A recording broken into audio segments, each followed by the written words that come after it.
Quarter বোৰ যিটো ৰিপেয়াৰিঙৰ বাবে আবেদন কৰিছিলোঁ সেইটো এতিয়ালৈকে পোৱা নাই আৰু আমাৰ ডক্টৰ ষ্টাফবোৰ এতিয়া বাহিৰত থাকিব লগা হৈছে এনে অৱস্থা হৈছে আৰু ইয়াত পেচেণ্ট লোডো 100+ হৈ আছে।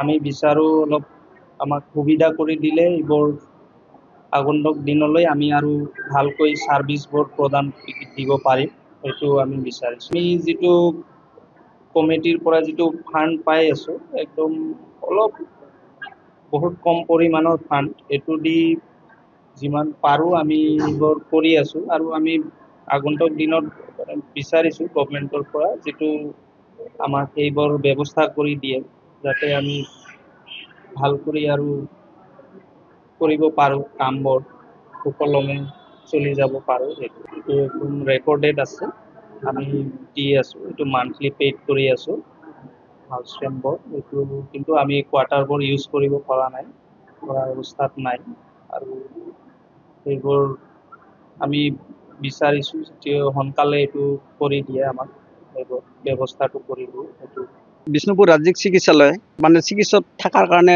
ৰুমৰ অৱস্থা বেয়া, কোৱাৰ্টাৰ নাই আৰু কোৱাৰ্টাৰ অতি সোনকালে ভাল কৰি দিব লাগে।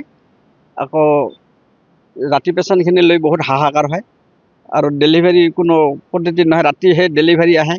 তেতিয়া ডেলিভাৰীখিনি ৰাতি আকৌ গাড়ী লৈ 108 দি বা নিজৰ গাড়ী দি বাহিৰত লৈ যাব লাগে, অভয়পুৰী বা গোৱালপাৰা বঙাইগাঁৱত নিব লাগে। গোৱালপাৰাতো নেই ইয়াৰ পৰা কিছুমান আৰু দূৰৰ পেচেণ্টখিনি আহে আকৌ ৰাতি এক্সিডেণ্ট হৈ আহে, কিছুমান আহে কি কৰি আহে এই ধৰক এই ডক্টৰ আমাৰ বৰ্তমান 3জন আছে ডক্টৰ আৰু আৰু এজন আছে আমাৰ দেলোৱাৰ হুছেইন তেখেত মেডিচিনৰ কি কম্পাউণ্ডাৰ, সিও মোটামুটি বহুত দায়িত্ব লৈছে আৰু চাপৰৰ পৰা মানে জয়সোপাৰ পেচেণ্ট মালেগড়ৰ পেচেণ্ট আমাৰ বিষ্ণুপুৰ হস্পিটেলত আহে, এদি ধৰক শকৰপুৰৰ পেচেণ্ট ইয়াত আহে 150 পৰা 200 পেচেণ্ট মোটামুটি বহুত পেচেণ্ট। কোৱাৰ্টাৰবিলাক একবাৰে বেয়া, কোৱাৰ্টাৰ বৰষুণ পৰি আছে আপুনি দেখছে টিনবিলাক চব ফুটা হৈ গৈছে, আপোনাৰ ভিতৰত যদি দেখে চাব পাৰে ভিতৰত উৰিয়ে খাই শেষ কৰি দিছে।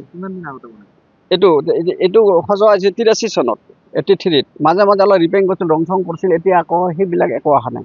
হ'ল আজি প্ৰায় 4-5 বছৰৰ আগতে খালি ৰঙহে কৰিছিল, চিনবিলাক বদলা নাছিল।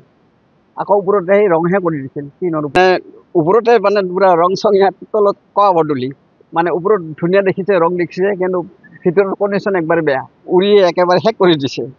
ভিতৰত যদি মানুহ নাথাকে এটি লেট্ৰিনৰ সুবিধা নাই, লেট্ৰিনবিলাক চব ভাঙি চিঙি গৈছে।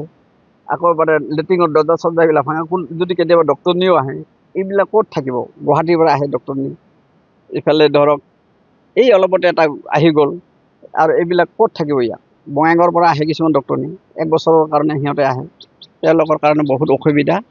এইটো কাৰণে অতি সোনকালে আমাৰ কোৱাৰ্টাৰকেইটা ভাল কৰি দিব লাগে। অতি সোনকালে আমাৰ লগতে নাৰ্ছ কম হৈছে, নাৰ্ছ লাগে, আকৌ এই কোৱাৰ্টাৰকেইটা আমাৰ মেৰামতি কৰি দিয়ক বা নতুন বনাই দিয়ে যদি নতুনে বনাই দিয়ক, মানে ৰুমে বনাই দিয়ক।